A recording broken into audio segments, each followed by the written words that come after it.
Assalamualaikum warahmatullahi wabarakatuh. Saat kesempatan kali ini saya akan membahas tentang interaksi Oracle Server praktikum 18. Berinteraksi dengan Oracle Server.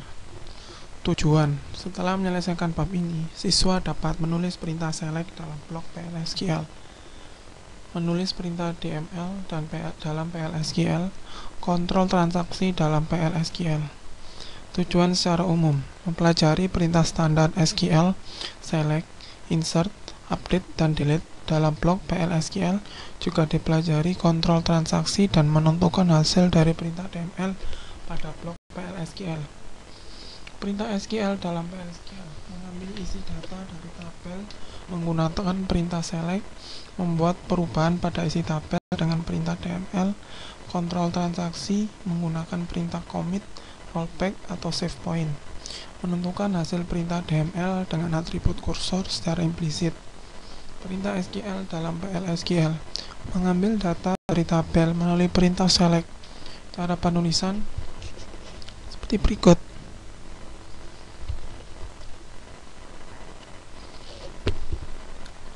Menampilkan data dengan menggunakan PLSQL. Gunakan perintah select untuk mengambil data dari tabel. Keterangan pada cara penulisan: select underscore list, berisi sedikitnya satu kolom pada tabel atau tanda bintang. Untuk baris juga berisi ekspresi, fungsi baris, dan fungsi grup. Variabel name adalah variabel skalar yang menerima nilai. Record name, nama record PLSQL yang menerima nilai. Table, nama tabel yang datanya diambil. Condition, terdiri dari nama kolom, ekspresi, konstanta, operator pembandingan termasuk variabel PLSQL dan konstanta. Petunjuk: menampilkan data dengan menggunakan PLSQL. Akhiri setiap perintah SQL dengan tanda titik koma. Klausa into diperlukan pada saat mencantumkan perintah SQL pada program perintah select yang ditulis dalam program PLSQL. Klausa where bersifat opsional dan dapat digunakan untuk menentukan variabel input, konstanta literal atau ekspresi PLSQL. Menampilkan data dengan menggunakan PLSQL. Pastikan untuk mencantumkan jumlah variabel yang sama antara ditulis setelah select dan pada bagian ditulis setelah into. Pastikan tipe data yang digunakan oleh variabel tersebut kompatibel dengan tipe data dari kolom atau field yang diambil. Perintah select pada PLSQL: membutuhkan klausa into. Query harus mengembalikan satu nilai dan hanya satu nilai saja untuk tiap variabel. Contoh: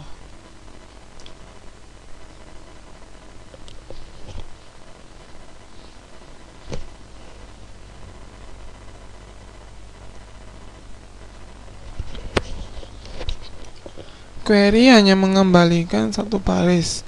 Query hanya mengembalikan satu baris saja. PLSQL akan menangani error yang disebabkan oleh suatu kesalahan. Kesalahan ini bisa di-trap dalam bagian exception pada blok dengan menggunakan no data found jika data tidak ditemukan, dan too many rows jika menerima lebih dari satu nilai pada SQL. Menampilkan data dalam PLSQL. Berikut diberikan contoh program untuk menampilkan tanggal mulai bekerja pegawai dan gaji pegawai. Contoh: declare fee hire date, employees hire date. Contohnya seperti ini. Catatan: meskipun setelah klausa select kita bisa menampilkan ekspresi, tapi variabel boolean tidak dapat ditulis di sini. Menampilkan data dalam PLSQL. Berikut program untuk menjumlah gaji semua pegawai yang berada di Departemen 60.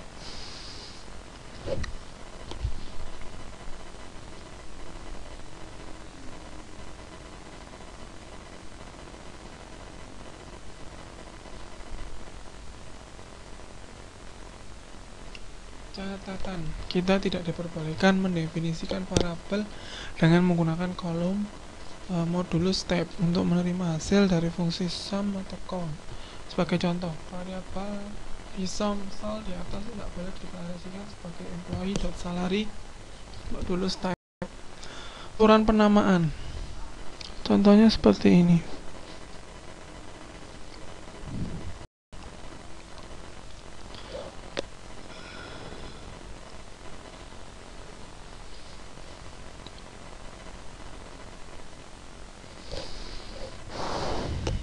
Di sini tidak boleh, seperti yang jelaskan di atas, tidak boleh modulus type.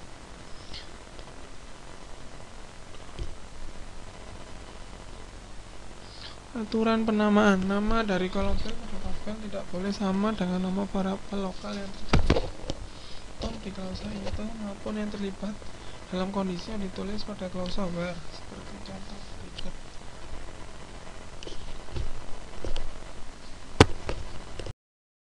Manipulasi data menggunakan PLSQL. Untuk membuat perubahan data pada tabel digunakan perintah dmn sebagai berikut: insert, update, delete, dan merge.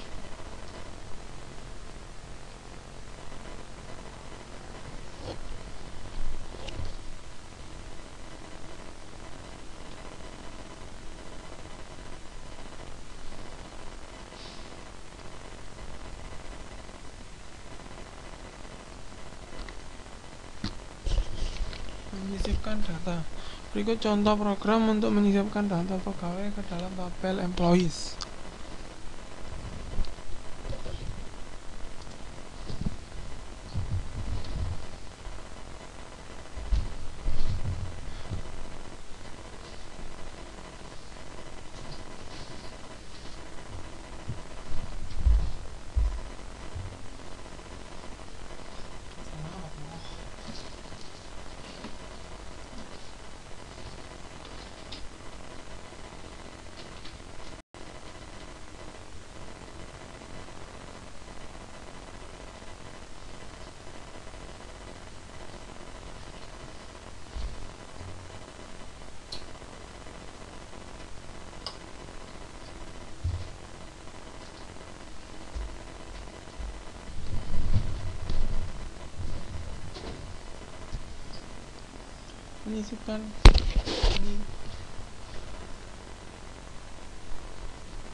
Menyisipkan data. Berikut contoh program untuk menyisipkan data pegawai baru ke dalam tabel employees. Contohnya seperti ini.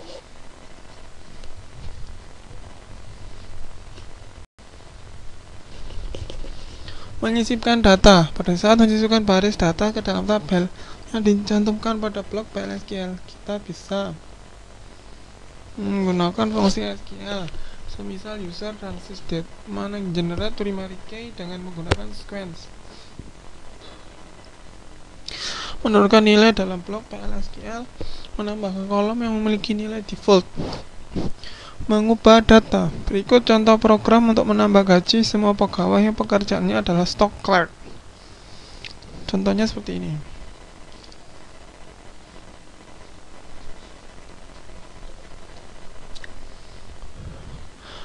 Mengubah data.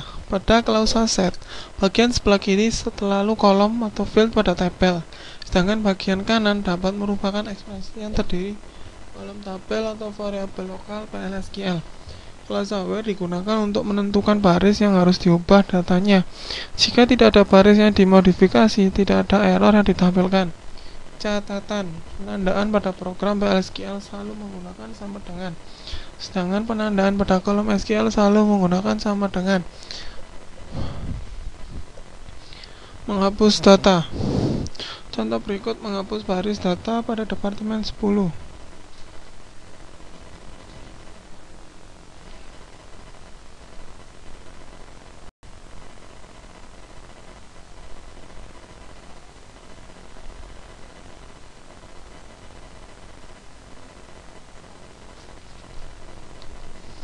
Jika klausa where tidak digunakan pada update, maka semua baris data pada tabel akan dihapus. Menggabung merge atau baris, menyisipkan atau mengubah baris data yang ada dalam tabel copy M untuk dicocokkan dengan data yang ada di tabel employees. Jika data yang ada di employees sudah ada di copy M, maka data di copy M tinggal disesuaikan dengan isi data yang ada di employees. Jika data yang ada di employees belum ada di copy, maka data tersebut disisipkan sebagai data baru ke dalam tabel copy M.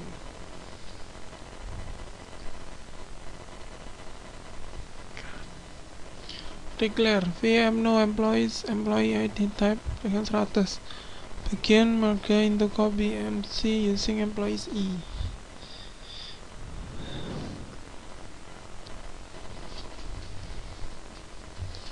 Menggabung merge atau baris. Berikut contoh yang lain menggunakan merge untuk penggabungan baris.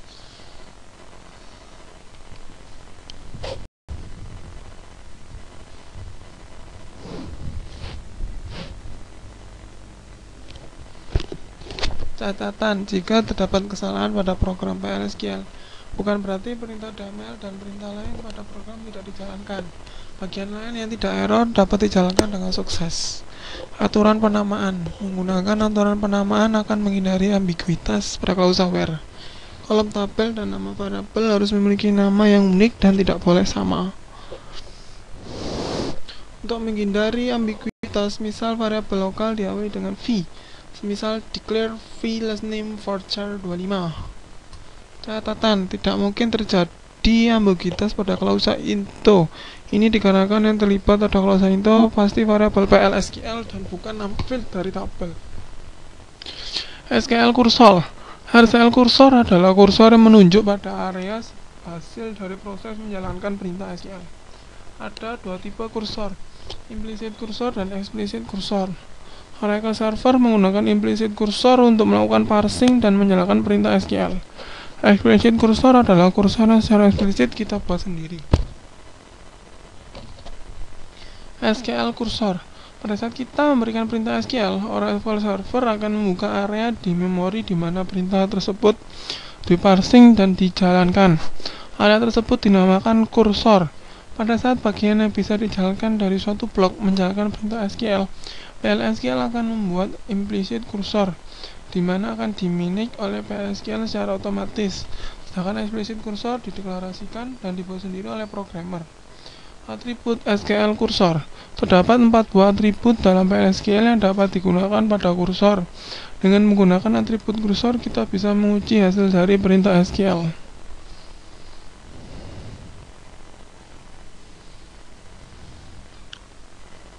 Atribut SQL kursor. Atribut kursor mungkin kita untuk mengevaluasi hasil dari suatu perintah SQL. Kita bisa menggunakan atribut SQL raw count, SQL modulus found, SQL modulus not found, SQL modulus is open. Pada bagian exception dari suatu blok, PLSQL tidak akan menampilkan suatu kesalahan jika perintah DML tidak memberikan hasil apa-apa, tapi bisa kita periksa dengan menggunakan atribut kursor. Catatan, SQL is open hanya bersifat melengkapi saja dari 4 atribut implicit kursor. Sebenarnya atribut ini digunakan pada explicit kursor. Atribut kursor seperti not found berguna untuk mengevaluasi perintah update atau delete jika tidak ada baris data yang diubah. Selain itu, SQL kursor memiliki atributnya lain, yaitu bulk raw count, yang digunakan bersama-sama dengan perintah for all, tapi tidak dijelaskan pada dasar PLSQL. Coba Anda cari sendiri menggunakan lewat internet. Atribut ini memiliki semantik dari index by table. Elemen ke i menyimpan jumlah baris yang diproses oleh eksekusi yang ke i dari perintah update atau delete. Jika eksekusi yang ke i tidak menghasilkan baris data apapun, maka %bulk raw count mengembalikan nilai 0. Atribut SQL kursor. Program berikut akan menghapus baris data pada tabel employees. Atribut SQL kursor. Program berikut akan menghapus baris pada data tabel employees untuk pegawai yang memiliki nomor pegawai 176. Jumlah dari baris data yang berhasil dihapus dimasukkan ke dalam tabel rows delete. Perintah kontrol transaksi. Penggunaan kontrol transaksi commit atau rollback, kita bisa mengatur alur logika dari transaksi dengan perintah commit and rollback SQL, membuat perubahan pada perintah DML menjadi permanen atau sebaliknya membatalkannya. Sedangkan untuk menandai satu transaksi digunakan perintah save point. Contoh perintah commit save point name, rollback to save point name. Ringkasan, pada bab ini kita akan mempelajari bagaimana cara mencantumkan perintah SQL pada blok PLSQL menggunakan select, insert, update, delete, dan merge, menggunakan kontrol transaksi commit, rollback, dan save point pada blok PLSQL. Pada bab ini kita mempelajari ada dua tipe kursor, implisit dan eksplisit. Atribut dari implisit kursor digunakan untuk melakukan verifikasi pada perintah DML. Sedangkan eksplisit kursor dibuat oleh programmer. Implisit kursor dideklarasikan oleh PLSQL untuk setiap perintah DML yang dijalankan. Setiap implisit kursor memiliki 4 atribut, yaitu font, isopen, dan not found, dan rokon. Atribut kursor dapat kita gunakan pada perintah prosedural, tapi tidak pada perintah SQL, sedangkan eksplisit kursor dibuat oleh programmer.